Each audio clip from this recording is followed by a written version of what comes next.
first I would like to introduce, he's been crashed down on Battlestar Galactica, he's also been seen on Dexter, Smallville, he's in the Star Wars Force Unleashed video games. He currently plays Aiden on Being Human. Please welcome Sam Witwer.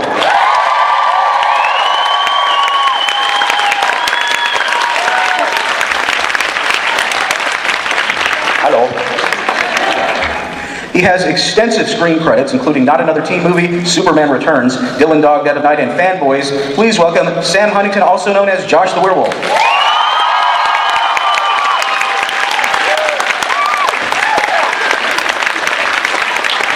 Hi. She's been on TV shows such as 15 Love and The Assistants. She now plays a ghost named Sally. Please welcome Megan Radd.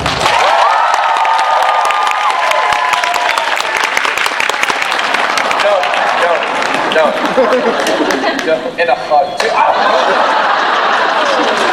Hi. How are y'all doing? Oh, terrible. I'm not doing very good. I just need to talk to someone. Sam, I'm having a really hard time right now. We're going. Great, like, you know, because everyone, you say that a lot, you know, or you get in a conference call, or you talking to a group of people, how's everyone doing? And everyone's like, yeah, great. And we're just like, I'm not doing so good. He does a really cool task. A one-on-one moment with like 150 of you.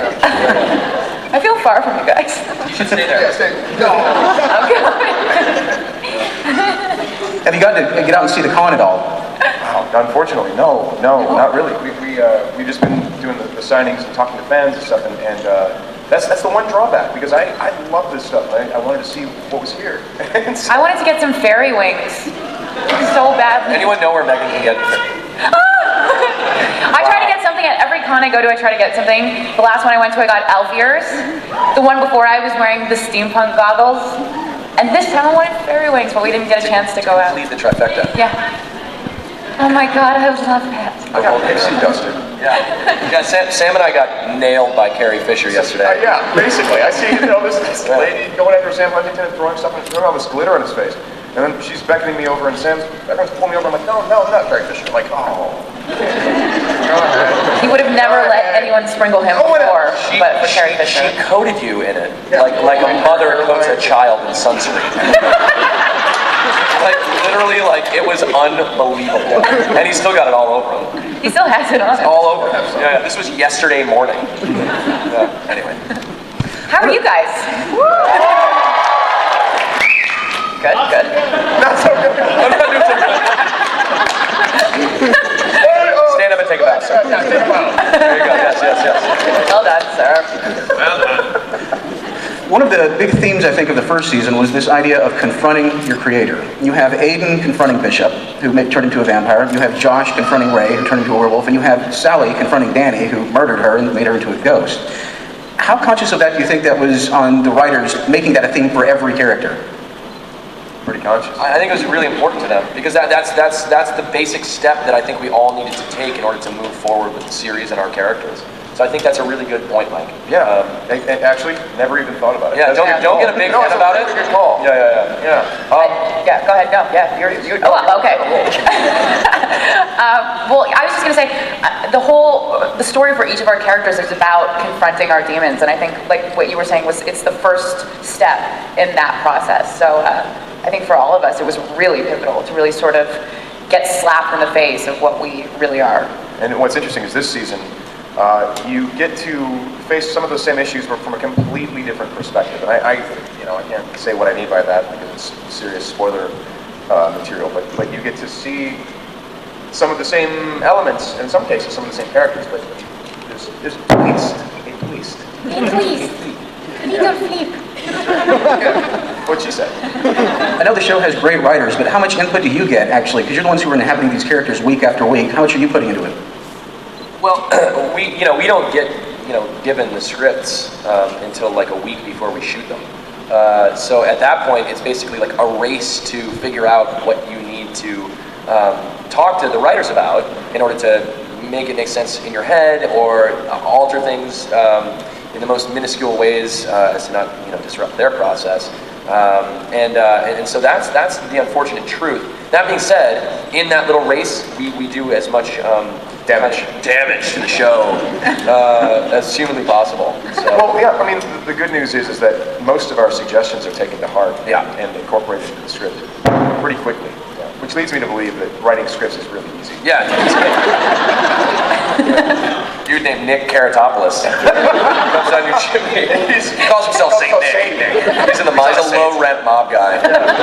Comes in your house. By the way, kids, that's the deal with Saint Nick. Sorry. That's the deal. He is real, and he's a mob. He's a low rent mob boss. That's real. There's the good news, and he dresses flamboyantly. But, you know. Doesn't he? Red cherry nose. Yeah. Okay, total non sequitur. You ready for this? This whole conversation hasn't been a non sequitur. We haven't been on a non sequitur for the last 5 minutes. So me and a buddy of mine named Nick Wexler, who is on the new show Revenge for ABC, and he was also on Roswell, if you guys ever watched that show. And so Nick and I were just, it was like around Christmas time, and we're just singing, Frosty the Snowman has a very happy soul. And we just changed one word. With a corncob pipe and a human nose and 2 eyes made out of coal. And just let it go. Just go past it. You're just like... Human nose? What was his nose made out of? It's like just flesh. So you just see a snowman, but there's like blood stains and kids are like throwing snowballs and... With a corncob pipe and a human nose and 2 eyes made out of coal. Okay, so that's a big deal.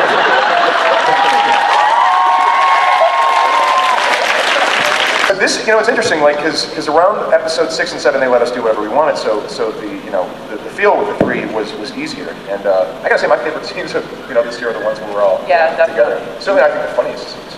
It's because, when you live with people and people are your best friends, you develop inside jokes, and I feel like our characters have that, even if it's not written in the script. We sort of have our jokes that we do, and that end up just playing out because we like each other. We spend so much time with each other, and so you develop kind of a shorthand and little funny little jokes, and there's some of those are in there. That's the one I was talking about. Some of our, we throw in a lot of our own private jokes into the episodes as much as we can. That happens. But then also, the writers are starting to throw in some of our private jokes. Like, I don't know how they know these things. I know. Like, they watched from. Well, we are. They watch the dailies. They see everything. Well, there's like, for example, there's this piece of furniture in our apartment that's been there the whole time, and it's bizarre. It's this weird dog-cat statue with a hockey mask. They put the hockey mask slapped on it. So this weird dog-cat statue. Entirely white. Slaps a hockey mask on it. It's next to the fireplace. So we call it Dog, the Catman Dude. We talked about this at our last panel, actually. Sorry, if this is written in front of you. Yeah. And so interestingly enough, that becomes part of the story. Yeah, he's mentioned. He shows up in an episode. How many of you were here on Show of Hands? A lot of you guys. Thanks for coming back. Hi, guys. You French you right now. Really charming. But using like mid-90s, by the way, all of you who raised your hands who actually just won a French from It doesn't matter if you're a dude. I was about to say, sorry guys. He's gonna do it, whether you like it or not. You don't have a choice in the matter. He really likes French Take kissing. your Frenching like a man. Oh, hey guys, whenever the mystique goes away, and then we're just joking around. Did you just say that you have mystique? I'm sorry, I'm not gonna let that one slip by. You literally just said. No. The mystique. It's like you let the guy ad-lib once and his ego's never the same. I've been working on Mystique for like 10 years. 10 years. Every look at this. Oh. See that? Look at that. It's a mystery. You're a mystery to me. Sir, you know who you are. One guy. You know what I'm thinking. Well, no, here's the deal. He thinks he knows what you're thinking. Just wait till but he finds out. But the mystique is so thick. Yeah. We need to be around. Yeah. And then as soon as we're Break around, down the mystique wears off. Wears off. Because I have to take my Mystique and Exactly. Cloak it. I become just a tenth more mysterious when you're around. Because some of that... I actually become Mystique from Exactly. X-Men.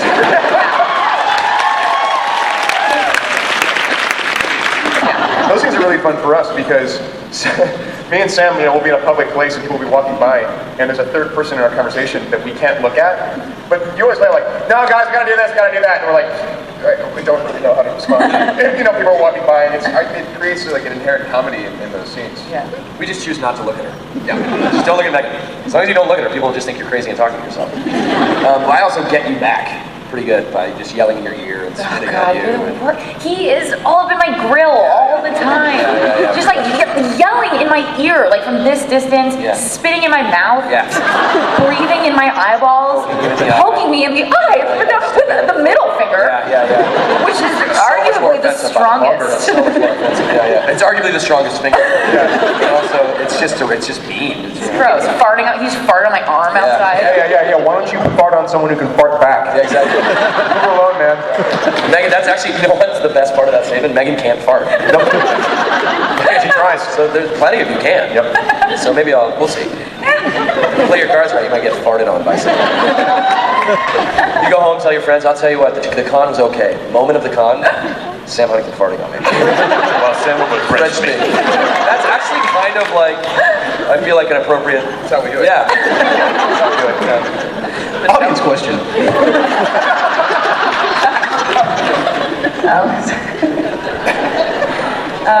Sorry. I'm sorry. He's not sorry. My question is for both Sams. You guys are nude a lot on the show. How do you handle that image being all over the internet?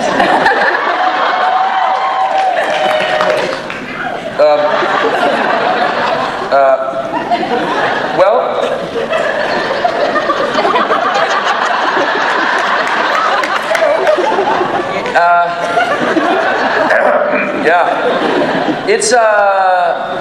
It's more when you're on, well,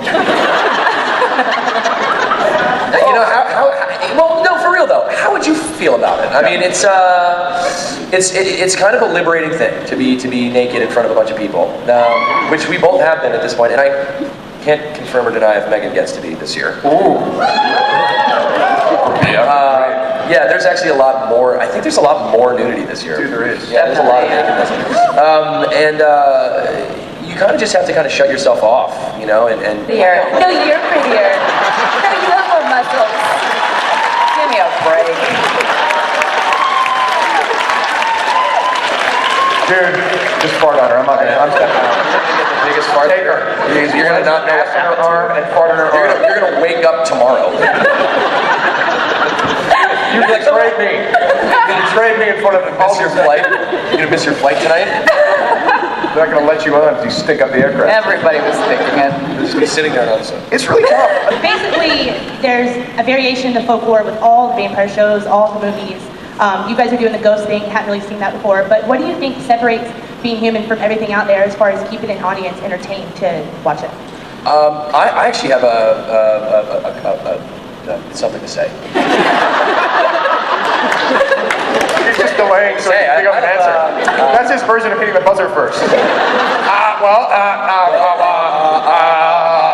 I got sucked. I want to read a transcript of that answer. I'm just answering. So when we all kind of signed on for this, you know, you look at the character and for me, I'm not trying to play a werewolf. You know, I'm trying to play a guy who has an affliction. I think that's kind of in its simplest form. That's kind of what we try and do. It's like play these people who are afflicted with addiction or struggling with feeling invisible or rage or insecurity or anything.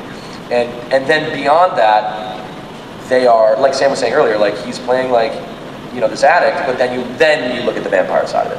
And Sally's playing a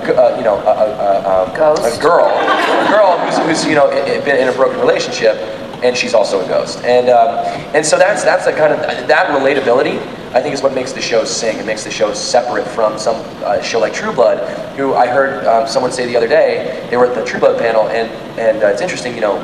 One of the answers that all the wolves gave was, we studied wolves, we studied werewolves, we looked at the animal side of this, and then approached it like that, because it consumes every part of you.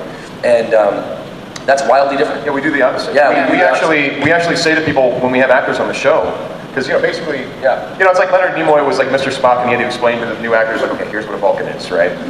That's like what we do when someone comes on the show and they do something, or a guy comes in and does a vampire thing. I'm like, no, he's just a guy. He's just a guy. Like, don't do something that doesn't make sense to a person. And imagine he's just a guy that has fangs sometimes. I mean, like, it's. And that's not to take away from True Blood, by the way, which is a fucking awesome show. And really, and I think that what they do is amazing. It's just very different. Yeah. So, sorry. No, but that's basically it.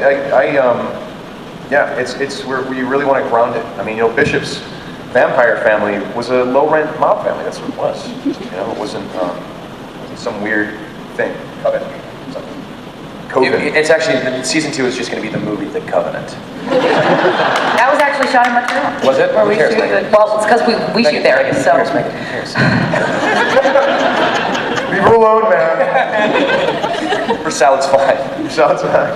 It's usually I'm the one that's picking on Megan, and then somehow we've switched recently, where I'm now just defending her all the time. I like it, it's nice.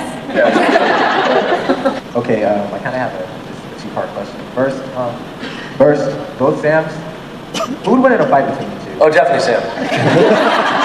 There's absolutely no, look at him. Sam wins. Yeah. The answer is Sam. That's what happened. That's the best answer you could have given. Yeah. Well, I think that they established also that they never say this explicitly, but Josh is an uncommon werewolf. There's something different about this. I think Wait, he's you mean on asking the about show you or just between the two of us? Oh, you want us to fight? No. 2 men enter, 1 man leaves.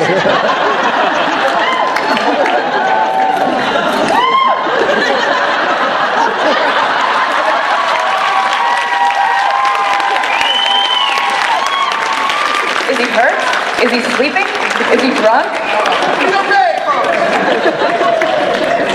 I was getting ready to pull some Captain Kirk out. No, I wasn't having no part of that. Anyway, that's Sorry. Next question? Hi, I want to know from Megan, are you absolutely sick to death of that costume? Yes. Yes. Well, yes. At least it's comfortable. But yes. But I'm gonna say that there might be a little something this season. But for the most part, that's my outfit. does it not look like we're having fun? Having a great time. I don't know about you guys, after the... Oh my god!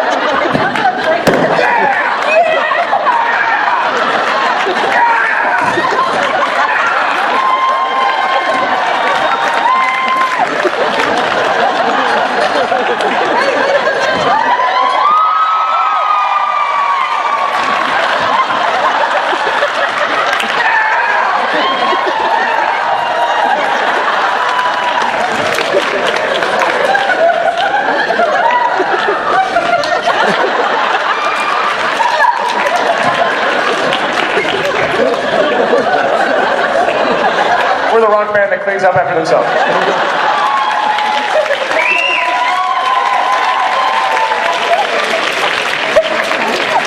Bring it. Me and Hugh and Cass trash the stage, cleans up, sheepishly. By the way, that all started with me knocking the foam off my microphone. What was the question? I actually don't think she's asked it yet. She said, thanks for coming. And that's what we did. We had a meltdown. I think it's safe to say that Sam Witwer's mystique is gone.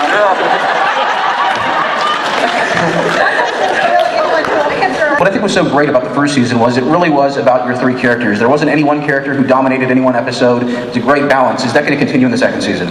No, I'm the lead this season. I get fired. Everyone's clear on that. Actually, well, the posters are just featuring you. I think there's way more of a balance this year. I think, if there was a balance last year, it's even better this year. I'm really interested in I don't just read my lines anymore. I'm like, oh, what's going on with them? Okay, back to my lines.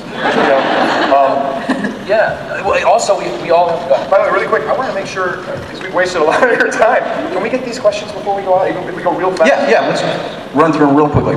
The ending of each episode is quite. The ending of each episode is quite melancholy. It's a great episode, and then once you get to the end of the episode, it's like, oh, I'm staring off depressively. And it kind of came to a head at the season finale, especially when they put that song "So Sally Can Wait." It got me. Like at the end of Jurassic Park, you didn't see it coming up. Like, Me too. yeah, right. So I was just wondering, does that affect you guys the same way? And it really just, how you guys feel about the ending of each episode? Oh my God, it's Absolutely. devastating. Yeah. We all watch the show together every week and are affected by it. That's part of the reason I feel so blessed to be on it is because I like it. I like it so much. Yes. And I'm able to enjoy it. So. Having said that, we do have an episode that ends, we're like, well, a wolf in the hand is worth 2 in the bush.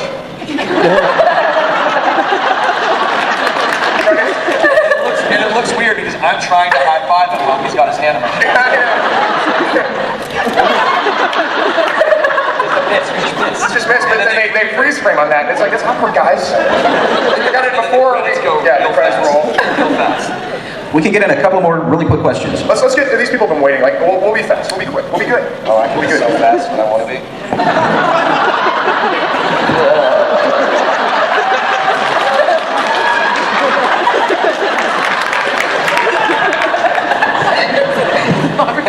This is the end of the episode. Okay, we promise we'll be back. Sorry. And I'm just going to say, season 2, we really get into exploring the afterlife and what's beyond the physical world. Yeah. Yeah. Can you do one deep throat for us? Yeah, turn to the side. There you go. All right, we've got time for one last question. Yeah, put it on the backside. Just had a quick question.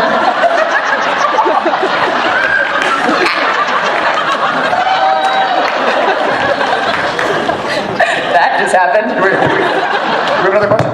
Yes, real quick. When you guys watch the show, is it weird or do you actually get sucked in like the audience does? I get sucked in. Yeah. Only when I'm watching my stuff. Yeah. But yeah. But it's easy to forget that you're in the show because I get consumed by it and I love it. And I'm a fan of it, of what you guys are doing. In many ways, it's more fun to watch them than it is to, I watch myself and I hate that guy. Yeah, we feel the same way. There's a lot that we, yeah, that's pretty fair. No pressure, but you baby. Good assessment of your performance. Especially this season, actually. So I'm curious to see how the viewing experience is for us this year, because there's so much that we're doing independently of each other. Our own storylines really take off independently of each other. And in the first season, I really enjoyed watching their stuff and seeing how that developed, because I'm not there on the day that they're shooting it. So it's interesting to see how it comes out. And this year, it's going to be that times, like 30. So it should be interesting. We are done. We're over on time, so. Thanks for coming, guys.